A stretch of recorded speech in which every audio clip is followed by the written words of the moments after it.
आदरणीय मेरे प्रिय दोस्तों और भक्तों, एक बार फिर श्री गर्ग संहिता से यह सूक्ष्म वृत्तांत आपके समक्ष रख रहा हूँ। दोस्तों, कदली वन क्यों प्रसिद्ध है? कदली वन में क्या लीला हुई जो कदली वन लाइट में आया, प्रकाश में आया? तो दोस्तों, आइए इस सूक्ष्म वृत्तांत को शुरू करते हैं। यह सूक्ष्म वृत्तांत श्री गर्ग संहिता से लिया गया है, 15वें अध्याय से लिया गया है। उम्मीद करता हूँ कि आप सभी बने रहेंगे इस वृत्तांत के अंत तक। तो आइए इस वृत्तांत को शुरू करने की इजाज़त दीजिए। तो दोस्तों, इस वृत्तांत को शुरू करते हैं।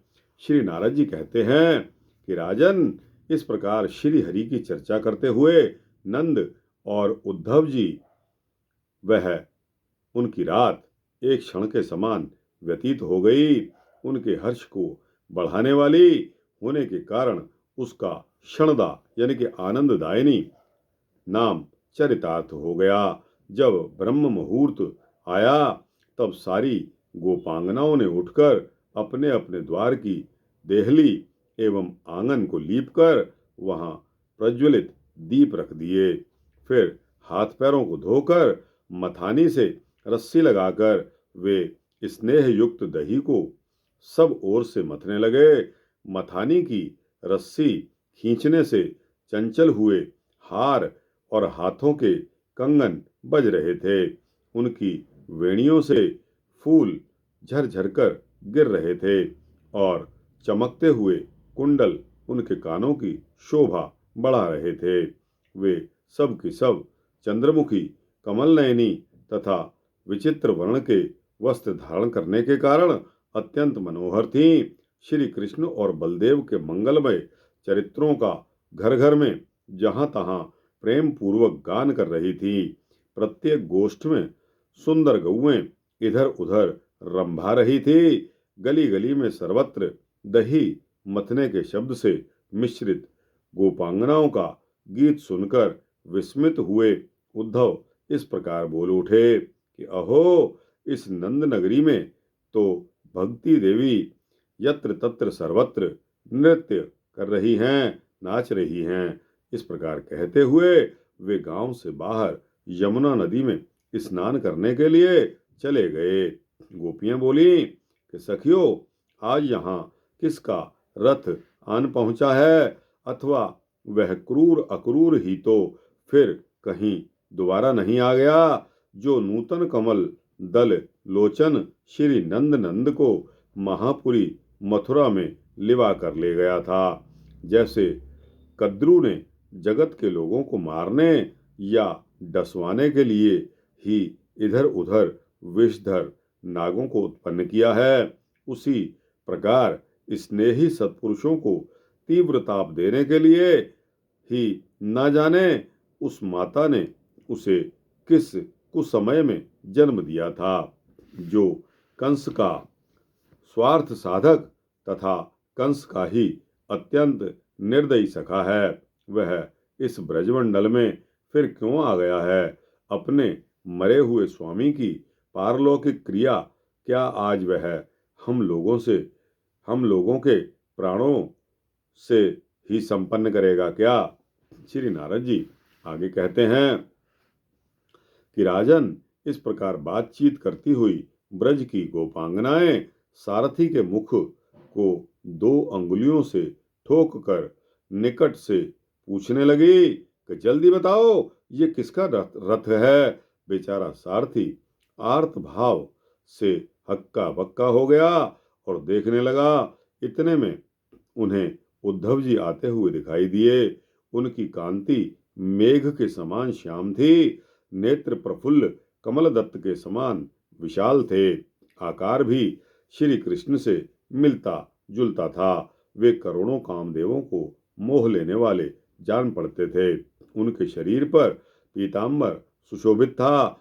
उन्होंने गले में नूतन वैजयंती माला धारण कर रखी थी, जिस पर झुंड के झुंड भ्रमर टूट पड़ते थे। उनके हाथ में सहस्त्र दल कमल सुशोभित था। उन्होंने हाथों में बांसुरी और बैंत की छड़ी ले रखी थी। उनका वेश बड़ा ही मनोहर था। करोड़ों बाल रवियों की कांति से युक्त मुकुट उनके मस्तक को मंडित कर रहा था। वक्षस्थल में कौस्तुभ नामक महामणि प्रकाशमान थी और रत्नमय कुंडल उनके कपोल मंडल की कांति को बढ़ा रहे थे। नरेश्वर चाल ढाल, आकृति, शोभा, शरीर, वास और मधुर स्वर सभी दृष्टियों से श्री कृष्ण का सारूप्य धारण करने वाले उन उद्धव को देखकर समस्त गोपियां चकित रह गई और उन्हें गोविंद का सखा जानकर उनके सामने आ गई। यह जानकर कि ये भगवान श्रीहरि का संदेश लेकर आए हैं, वे नीति युक्त सुंदर वचन बोलकर उनके प्रति आदर दिखाने लगी और संतों के स्वामी गोविंद की गूढ़ कुशल पूछने के लिए उन उद्धव जी को साथ में लेकर वे कदली वन में गई। दोस्तों, यही कदली वन आज वृतांत का विषय है, जहां वृषभानु नंदिनी श्री राधा यमुना के तट पर मनोहर निकुंज मंदिर में भगवान के विरह से आतुर होकर बैठी थी और उन श्री हरि के बिना सारे जगत को सर्वथा सूना मान रही थी। दोस्तों, कदली वन में वृषभानु नंदिनी श्री राधा जी नाराज होकर मूक दर्शक बने हुए बैठी थी, जो पहले केलों के पत्तों से और घिसे हुए चंदन के पक से शीतल मेघ मंदिर सा प्रतीत होता था तथा यमुना की चंचल चार तरंगों की फुहार पड़ने से जहां ऐसा प्रतीत होता था कि साक्षात सुधा किरण चंद्रमा की सुधा राशि स्वतः गल रही है, ऐसा कदलीवन सारा का सारा श्री राधा की वियोग अग्नि के तेज से अत्यंत झुलस गया था। केवल श्री कृष्ण के शुभागमन की आशा से श्री राधा अपने शरीर की रक्षा कर रही थी। श्री कृष्ण के सखा उद्धव जी का आगमन जब सुना तो श्री राधा जी ने अपनी सखियों के द्वारा अन्न, पान और मधुपर्क आदि मांगलिक वस्तुएं अर्पित करके उनका बहुत बड़ा आदर सत्कार किया। उस समय वे बारंबार श्री कृष्ण का उच्चारण कर रही थी। गोविंद के वियोग से खिन्न होकर राधा जी अमावस्या में प्रविष्ट चंद्रकला की भांति क्षीण हो रही थी। उस समय उद्धव जी ने नतांगी एवं कृशांगी राधा को हाथ जोड़कर प्रणाम किया और उनकी परिक्रमा करके हर्षपूर्वक बोले। उद्धव जी क्या बोले? उद्धव जी बोले कि श्री राधे, श्री कृष्ण सदा परिपूर्णतम भगवान हैं और आप सदा परिपूर्णतमा भगवती हैं। श्री कृष्णचंद्र नित्य लीला परायण हैं और आप नित्य लीला का संपादन करने वाली नित्य लीलावती हैं। श्री कृष्ण भूमा हैं और आप इंदिरा हैं। श्री कृष्ण नित्य सनातन ब्रह्मा हैं और आप सदा उनकी शक्ति सरस्वती हैं। श्री कृष्ण शिव हैं और आप कल्याण स्वरूप शिवा हैं। भगवान श्री कृष्ण विष्णु हैं और आप निश्चय ही उनकी पराशक्ति वैष्णवी हैं। आदि देवता श्री हरि कौमार, सर्गी, सनक, सनंदन, सनातन और सनत कुमार हैं तथा आप ज्ञानमयी शुभा स्मृति हैं। श्री हरि प्रलय काल के जल में क्रीड़ा करने वाले यज्ञ वराह हैं और आप ही वसुधा हैं। श्री हरि मन से जब देवर्षि वर्य नारद बनते हैं तब साक्षात आप ही उनके हाथ की वीणा होती हैं। श्री हरि जब धर्मनंदन नर और नारायण होते हैं तब आप ही जगत में शांति स्थापित करने वाली साक्षात शांति रूपिणी होती हैं। श्री कृष्ण ही साक्षात महाप्रभु कपिल हैं और आप ही सिद्ध सेविता सिद्धि राधे श्री कृष्ण महामुनीश्वर दत्तात्रेय हैं और आप ही नित्य ज्ञानमयी सिद्धि हैं। श्री हरि यज्ञ हैं और आप दक्षिणा हैं। वे उरुत वे उरुक्रम वामन हैं, तो आप सदा उनकी शक्ति जयंती हैं। श्री हरि जब समस्त राजाओं के अधिराज पृथु होते हैं, तब आप उन महाराज की पटरानी अर्ची देवी के रूप में प्रकट होती हैं। शंखासुर का वध करने के लिए जब श्री हरि ने मत्स्य अवतार ग्रहण किया था, तब आप श्रुति रूपा हुई। मंदराचल द्वारा समुद्र के समय श्री हरि कच्छ रूप में प्रकट हुए, तब आप वासुकी नाग में शुभदायिनी नेति शक्ति रूप से प्रकट हुई।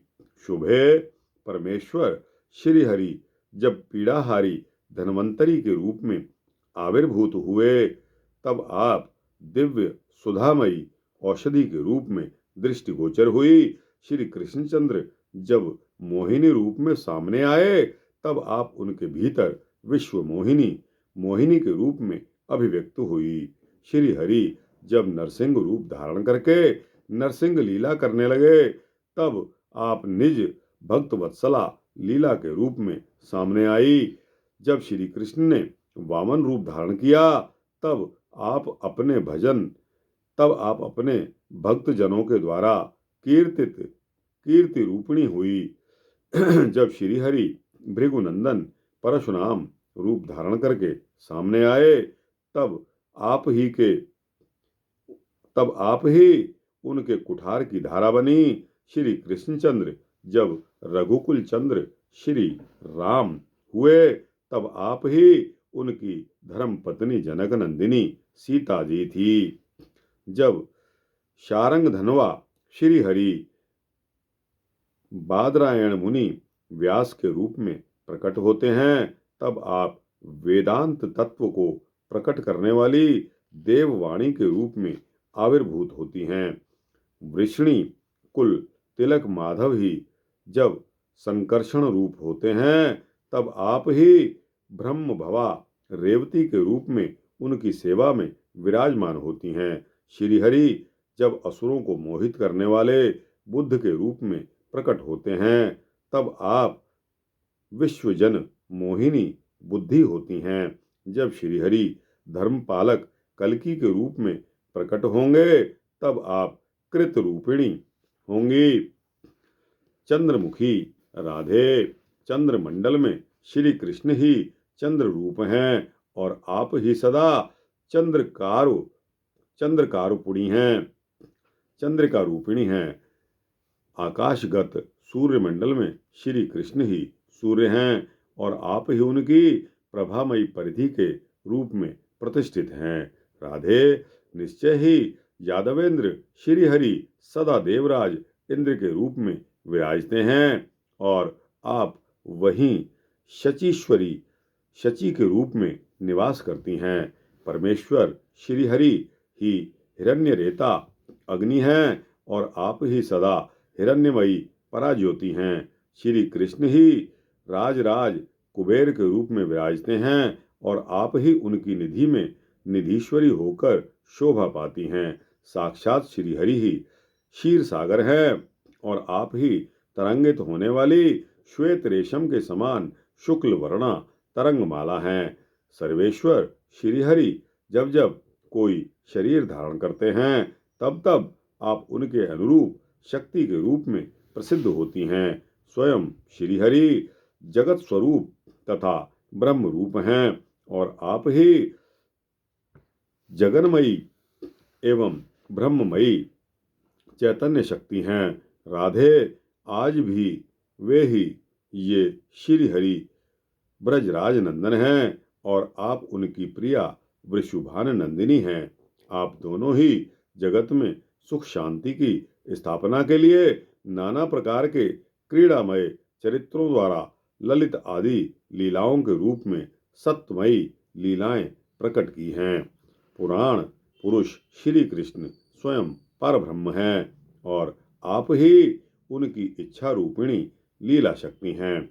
आप दोनों के श्री विग्रह सदा परस्पर संयुक्त हैं। ऐसे आप दोनों श्री राधा कृष्ण को मेरा कोटि कोटि नमन है। राधिके आप शोक मत करें, और अपने प्राणनाथ का दिया हुआ यह पत्र पकड़ें, पत्र को लें। उन्होंने यह संदेश दिया है कि मैं कुछ ही दिनों में यहाँ का कार्यों का संपादन करके वहाँ आऊँगा। गोपांगनाओं, आज ही भगवान श्री कृष्ण के दिए हुए ये परम मंगलमय सैकड़ों पत्र आप लोग ग्रहण करें। श्री कृष्ण की प्रियतमा ब्रज सुंदरियों के शत शत यूथों के लिए ये पत्र अर्पित किए गए हैं। दोस्तों, इस प्रकार श्री गर्ग संहिता के श्री मथुराखंड के अंतर्गत श्री नारद बहुलाश्व संवाद के अंतर्गत उद्धव के द्वारा श्री राधा का दर्शन नामक 15वां अध्याय यहाँ समाप्त होता है। आपको अच्छा लगा हो तो इसको लाइक और शेयर करके अपने दोस्तों, भक्तों, मित्रों, जिज्ञासुओं तक अवश्य पहुंचाना। दोस्तों, कमेंट सेक्शन में आपकी राय बहुत कम आ रही हैं। आपकी राय मेरे लिए ऊर्जा का काम करती हैं। आप राय अवश्य दिया करिए दोस्तों, इससे मुझे बल मिलता है। और हाँ, इस चैनल को सब्सक्राइब कर देंगे तो आपको इसी तरह के सूक्ष्म भक्ति वृत्तांत सूक्ष्म रूप से सबसे पहले मिलेंगे। जय श्री कृष्णा, जय श्री राधे कृष्णा।